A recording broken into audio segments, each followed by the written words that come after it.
but the only difference is he's on your site, he's next door, you've given him the land for free, but you don't have to worry about anything in terms of making sure your materials are there, managing the labor, managing the waste, managing plant breakdowns, all that sort of thing. And he costed that out, and it came to maybe 2-3 million more expensive than us managing it ourselves. And purely just, for peace of mind, we actually decided to say, right, we would rather lose the 3 million and go have an external subcontractor manage the batch plant, because that's what they do. They'll probably do it better than us, and you get this whole headache is gone. So sort of as a PQS or as a contractor QS, you need to look at all these options and then cost it and look at the bigger picture, and also what's going to be easier for the site. I would love to, if it was purely down to numbers, batch concrete on site and save the extra 3 million rand, but then you've got all the other headaches that come with it. So yeah, we actually decided to go that route. Other examples?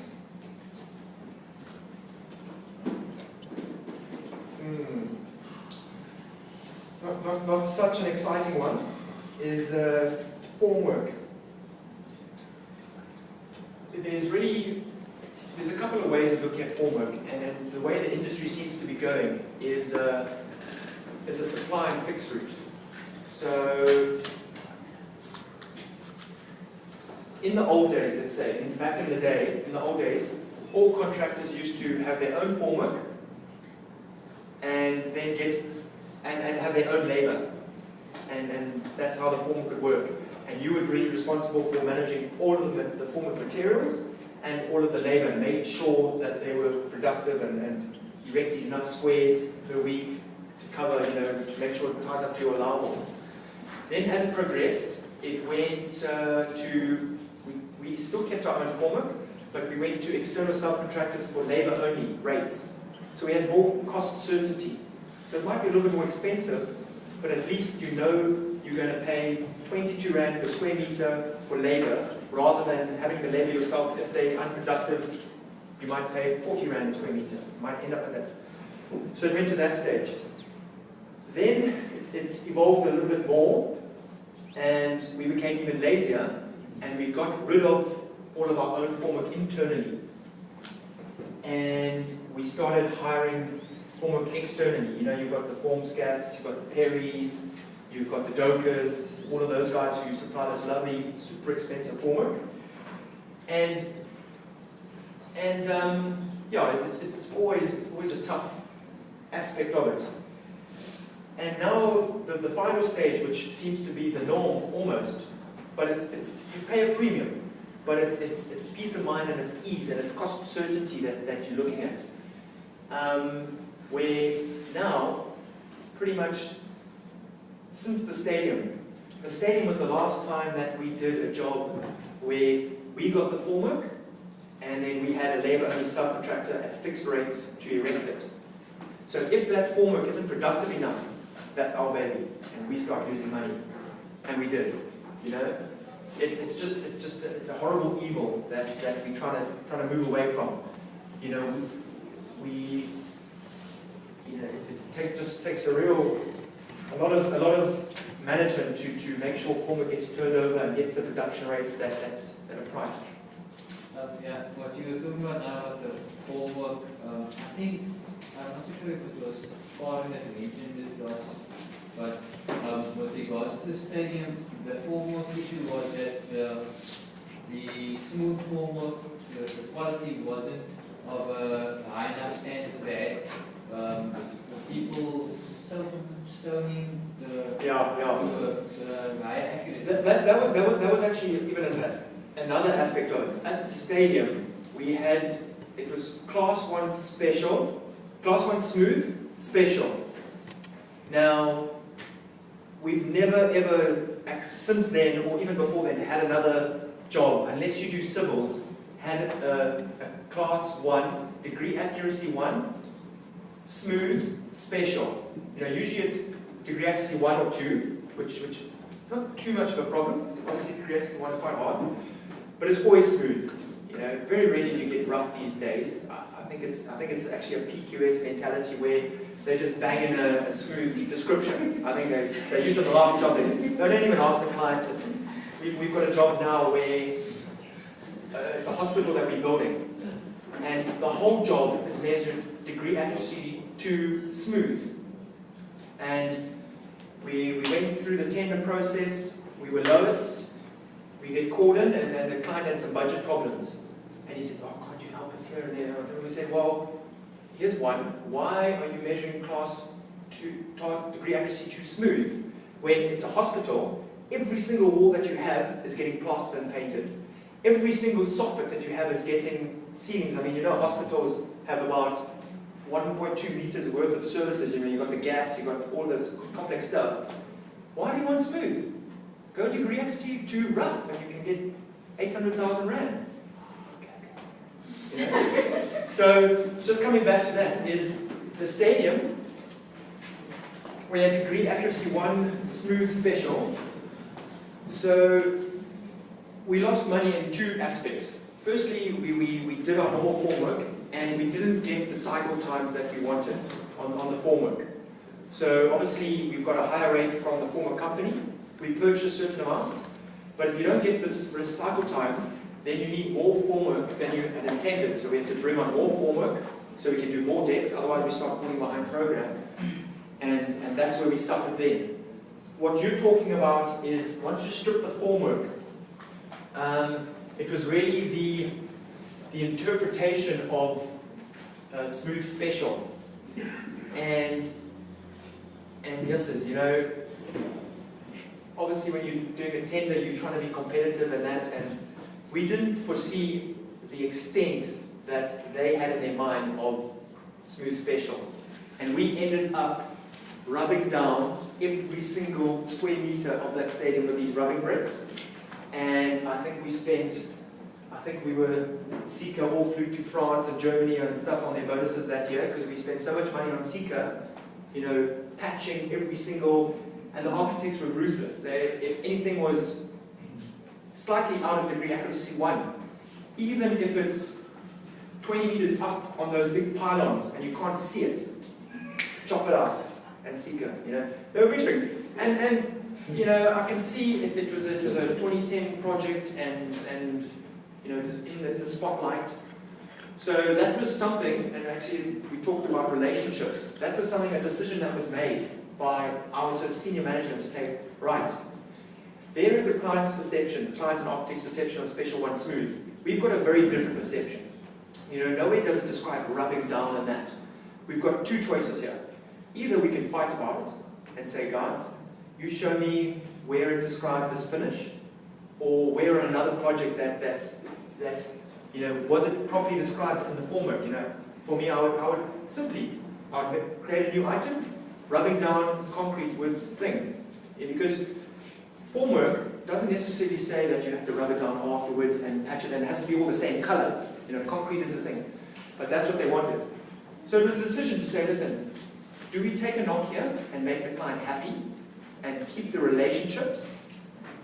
And that's what they did. And then we ended up spending millions. I think we spent 8 million Rand on Sika, 6 million Rand on labor. You know, we had those guys on those ropes. It was nice. You know, but it was a decision that was taken to let's keep the relationship. We're going to have a loss here, but maybe, you know, other things will go better, and other possible claims that we would have maybe would be looked at in a different light than if we had that fight. So, and I think it was the right decision. You know, the client got a good product, he was happy. We spent a lot more money than we had hoped, so yeah. How's the relationship after the whole building scandal? At the stadium? Yeah, or just in general, it was all government jobs and it's all the big contractors. So how's the... Do you know, it's actually funny. We still at the stadium, and I would almost say, we're still best chums. You know, they call us back to do this. Oh, hi guys, we've got a problem here. can you come and look at this? Because we've got a 10-year maintenance period with it. Usually your latent defect period is 5 years standard, but because this is almost looked at like a civil job, we've got a 10-year.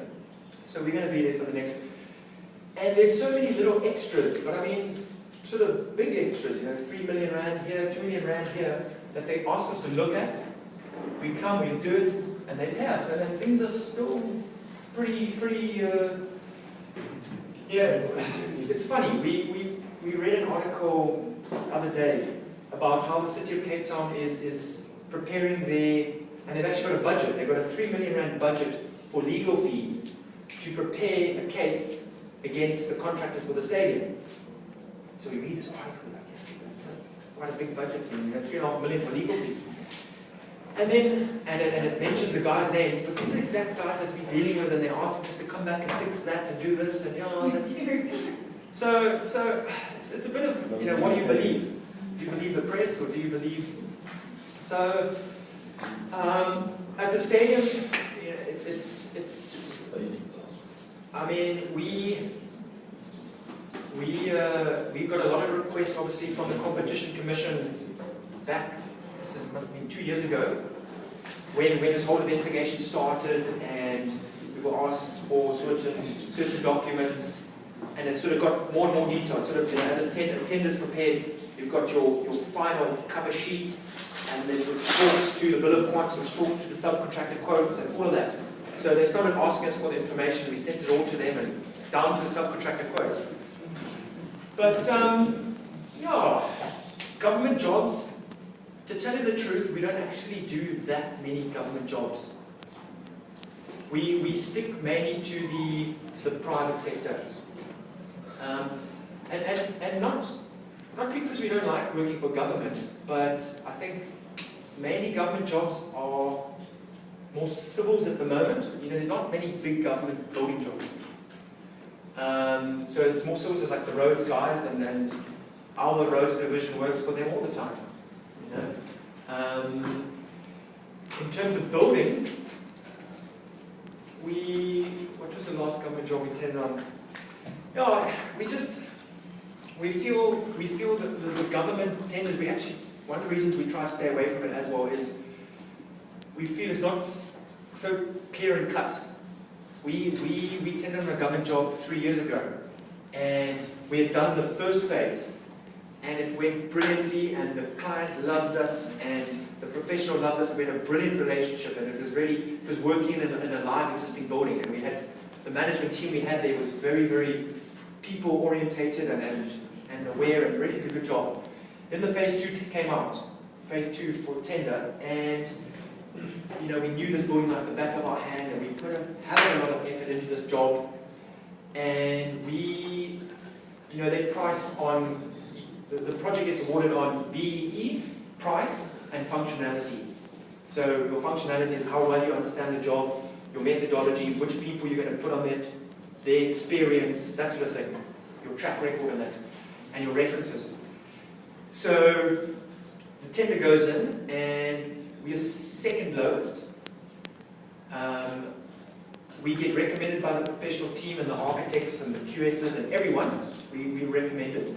It goes up to Joburg to part of the Arts and Cultures Department job, and we were the recommended. Suddenly the guy who comes sixth gets appointed.